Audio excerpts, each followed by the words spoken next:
GAC, will you help me welcome our champion, our stalwart, our trailblazer, Governor Kathy Hochul, to greet us this morning.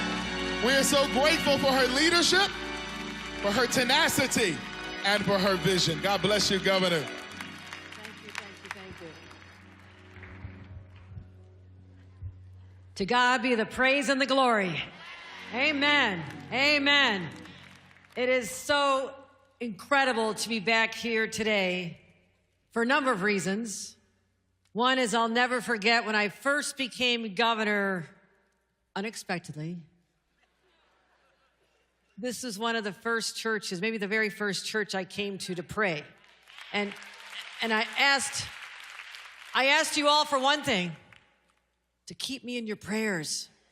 And I got down on my knees when I first heard that I had been chosen now to be the governor. Dropped to my knees instantly, and I said, God, just give me two things. Give me strength and wisdom.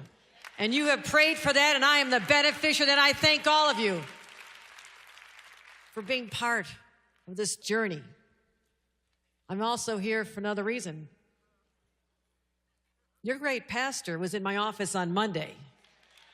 He presented to me the First Lady Brea. I want to acknowledge them. They came all the way to Albany. And we talked about his vision for this amazing church that's so steeped in history for over 200 years, a powerhouse, 200 years. And over 48 years with Reverend Floyd Flake, Congressman Floyd Flake, and Reverend Elaine Flake at the helm. The two of them embraced me, and I looked to them for guidance. And now it's time for new leadership. And your new leader was in my office, and he had one ask. Governor, any chance you could come visit our church during Women's History Month? And I said, well, let me see if I can come this Sunday, the very first Sunday of Women's History Month. So the answer was yes. The answer was yes. Now, before I celebrate women's history with all of you, there are some pretty good men out there, too. Okay? You have an incredible congressman, Gregory Meeks, who I served in Congress, and what a national leader he is. Greg Meeks.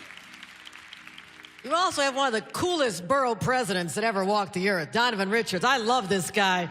We always have a great time together. And as I acknowledge the First Lady of this church, you also, because you never had a woman governor before, you never had a first gentleman. You now have a first gentleman, my husband, Bill Hochul, for over 41 years.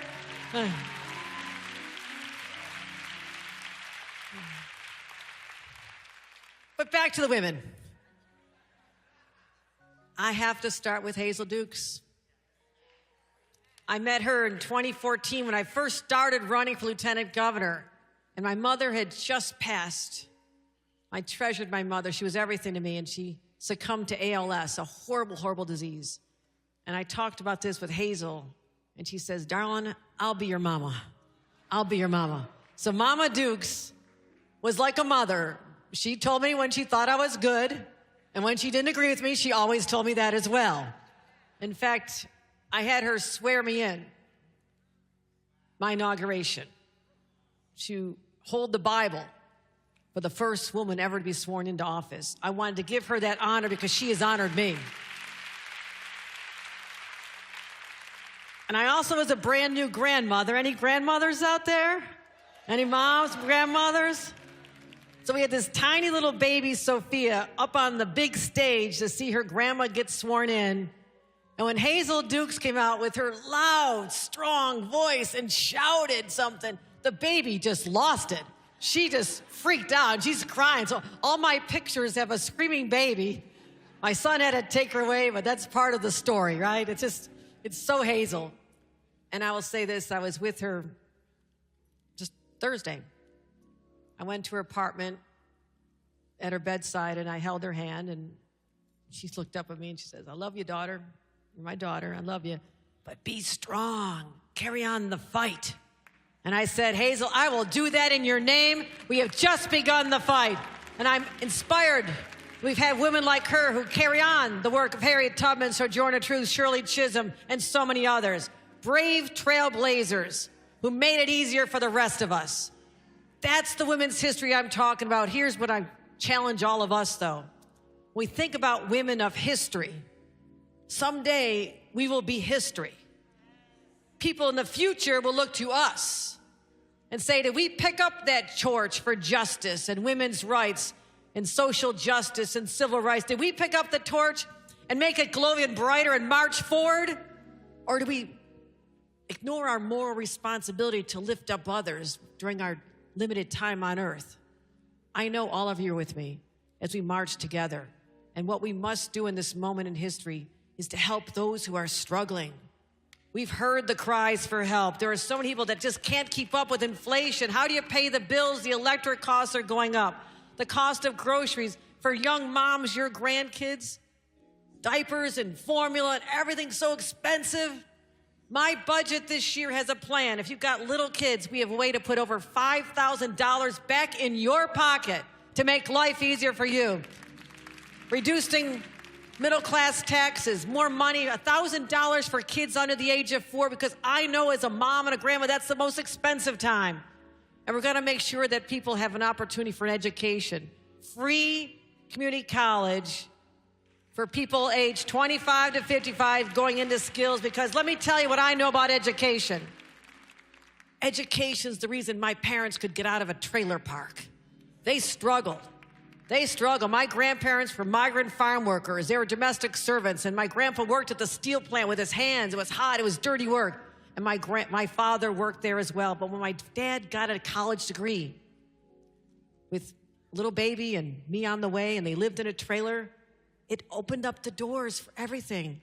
So the next generation, I could be standing here. I want that opportunity for everyone. Everybody should have that dream within grasp of them. The same thing with housing.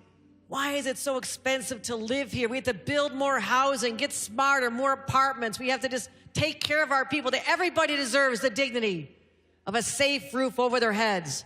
And we're gonna make sure that our subways continue to be safe, because I'm paying for the overtime of NYPD in the overnight trains every single night, and the crime is dropping down to numbers we've not seen in a long time. But I'm not done. I'm gonna keep working to lift up God's people, because that is why I feel I'm in this position today. And I call on all of you to keep me in your prayers, but also to be out there as we're fighting. And I'll wrap with this. We're not just fighting within New York. We know our challenges are bigger in Washington. And when you look at what they're talking about, cutting Medicaid as if it's something that doesn't matter, it's disposable, just get rid of it. I'm sorry. Those are our parents and grandparents in nursing homes.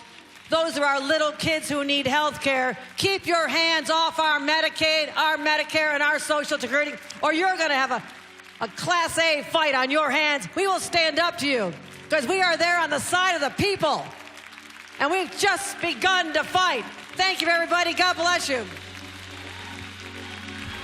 Well, let's thank God for Governor Kathy Hochul.